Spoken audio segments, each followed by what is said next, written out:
New York City is magical any time of the year. Yes, even in winter. Those of us who live and breathe New York City will tell you that just because temperatures have dropped does not mean the spirit or energy of New York does too. In fact, New York comes alive in an entirely new way during the winter months. For New Yorkers, winter technically begins right after Thanksgiving at the end of November and lasts until the end of March.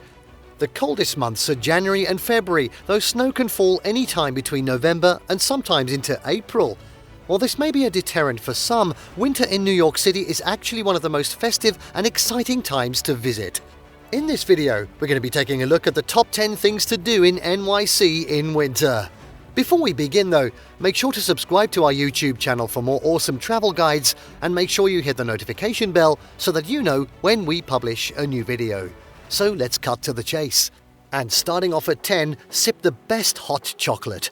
Any winter destination worth its whipped cream knows how to concoct the perfect mug of hot chocolate. Fortunately, New York City has several bakeries and restaurants that can fill the order. And no trip to New York City in the winter is complete without the piping hot cup of chocolate. Perhaps the most famous hot chocolate in the city isn't even hot at all. The iconic frozen hot chocolate at Upper East Side restaurant Serendipity 3 was made famous in the eponymous movie Serendipity. Today, it's a tourist and local favourite for the cold hot chocolate, served with a scoop of whipped cream and chocolate shavings. Be sure to book enough time for this treat, as lines are to be expected. Then there's the Dominique Ansel Bakery, which serves a more traditional cup. This hot chocolate is a city favourite and is topped with a marshmallow flour. At 9, enjoy Winter Jazzfest. Ever since 2005, Winter Jazzfest has been lighting up New York City with some of the hottest names and rising stars in the music industry. What started as a one-day single-location program has exploded into a week-long spectacle that spans more than 10 stages and brings more than 700 artists. But the event is so much more than performances. The program also includes conversations and presentations on topics that range from the jazz community to social justice, gender, environmentalism, wellness, and mental health. All talk sessions are free and open to the general public as well. At 8, celebrate Chinese New Year. Each year around February, New York City explodes with fiery colours, festive events, traditional dancing and street performers, all out in force to celebrate the Lunar New Year. Lunar New Year is a holiday celebrated across Asia where people take time to honour household and heavenly deities, as well as their ancestors. Picture fireworks, lion dances and plenty of delicious dim sum. Manhattan's Chinatown plays host to the firecracker ceremony, as well as the Chinese New Year parade. The parade route runs down Mott and Canal Streets, down East Broadway toward the Manhattan Bridge, and then over onto Forsyth and Eldridge Streets toward Grand Street. This is also one of the highest concentrations of Chinese restaurants in the city, so you're sure to find a place to tuck into some world-class Chinese dining. Moving on to 7, see the bright lights of Brooklyn. While the majority of New York City lights up during the holidays, no neighborhood offers more pomp and circumstance than Brooklyn's Dyker Heights. For decades, the residents of Dyker Heights have made it a tradition to hire professional lighting companies to essentially deck all of the halls. Thousands of lights are strung up across the mini mansions in this affluent section of Brooklyn, including toy soldiers, angels, moving reindeer, Santa, and more. The neighborhood is not super convenient to reach from Manhattan, so several tour companies offer to take visitors on coach buses to and from Dyker Heights on a guided sightseeing tour. Expect the displays to be up just after Thanksgiving. If you're planning a DIY visit, the lights can be seen from 11th to 13th Avenues from 83rd to 86th Street. Next up at 6, window shop on 5th Avenue. If you're in the mood to brave the brisk air, tourists and New Yorkers alike surge with excitement to explore the opulent window dressings that light up 5th Avenue stores during the holidays. All the high-end department stores pull out all the stops to decorate their street-facing window displays with festive and fun holiday decorations. In 2019, Saks Fifth Avenue teamed up with Disney to create the world of Frozen in its windows, while Louis Vuitton celebrated with an installation that covered the entire corner facade of Fifth Avenue with brilliantly coloured sculptures and life-size images of the brand's icon. If the weather proves to be a bit too uncomfortable, you can always pop into one of the stores for a little retail therapy. 'Tis the season after all. At 5 now, it's explore the new Gilder Center at the American Museum of Natural History. One of New York's charms is that it's a walking city, but in the winter, the icy temperatures can make that a little less than pleasant. Warm up inside the American Museum of Natural History and check out its impressive new wing, the canyon-inspired Richard Gilder Center for Science, Education and Innovation. Opened in May 2023, the $465 million wing shows off a stunning architectural design made to resemble a deep canyon carved by the wind. Its galleries extend off of the atrium, accessible by bridges and through giant holes that were built to resemble the mouths of caves. One exhibit includes a sprawling butterfly vivarium, home to roughly 80 species of butterflies. Another gallery features creepy crawlies from around the world in the insectarium.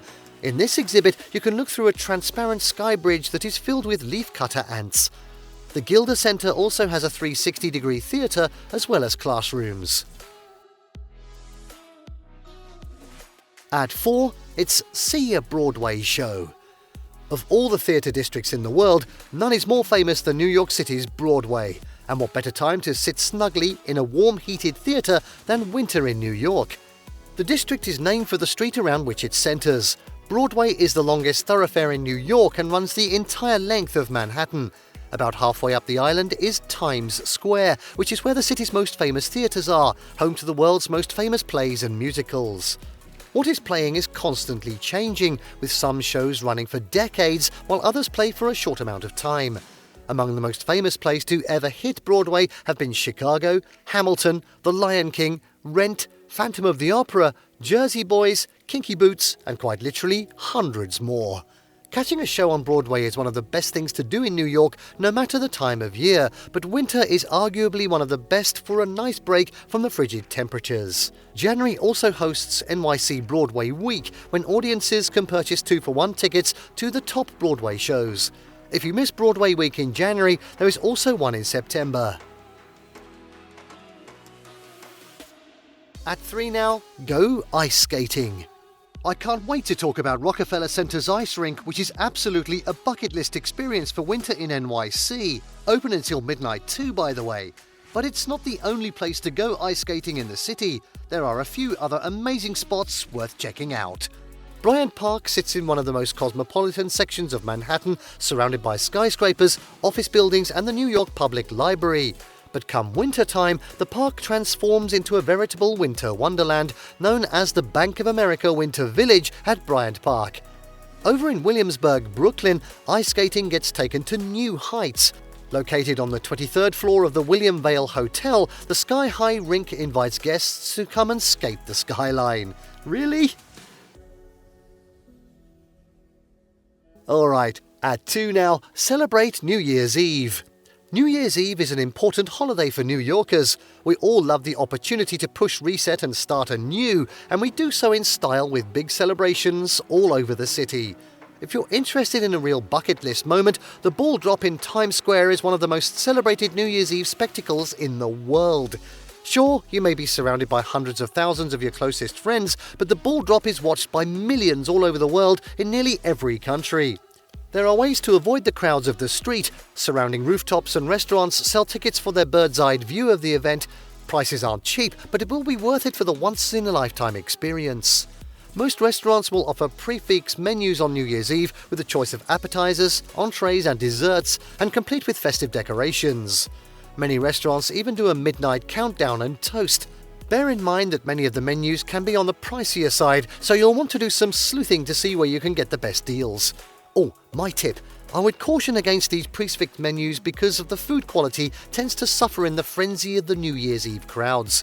I also find that the price is never really worth what you're getting. Instead, opt for smaller restaurants that will still be offering their regular menus.